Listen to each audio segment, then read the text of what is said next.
తూర్పుగోదావరి జిల్లా సీతానగరం మండలం ఉండేశ్వరపురం గ్రామంలో రైతుల బాబాయి కొడుకుల సంభాషణ.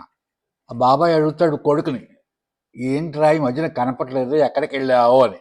ఏం లేదు బాబాయ్, మా బంధువులు మా అత్తగారి ఇంట్లో ఎవరితో పెళ్ళుంటే ఊరికి వెళ్ళా నేను అని చెప్తాడు. వెళ్తే మరి ఎడ్లని గేదెలని ఏం చేసావు అంటాడు.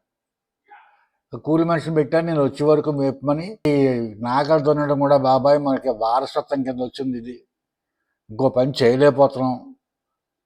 అలా అని చెప్పి ఎడ్లు మేపగలుగుతాం, ఆదాయం ఉందా అంటే ఆదాయం లేదు. ఇదివరకు 8 నెలలు 9 నెలల పన్ను ఉండేవి, కానీ ఇప్పుడు నా ట్రాక్టర్లు వచ్చిన తర్వాత 3 నెలల పనులు కూడా ఉండట్లేదు. దాంతో సంసారమే గడుపుకుంటామా, ఈ ఎడ్లనే మేపుతామా, ఏం అర్థం కావట్లేదు బాబాయ్. ఈ వారసత్వంగా వచ్చింది, దీన్ని వదలలేకపోతున్నాం.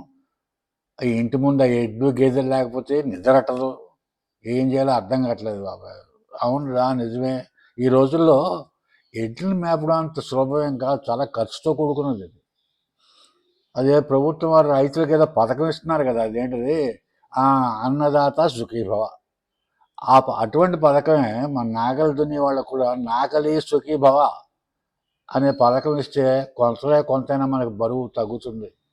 ఆ ప్రభుత్వాలు ఆలోచించడం మంచిది. నిజమే బాబాయ్, నువ్వు చెప్పింది.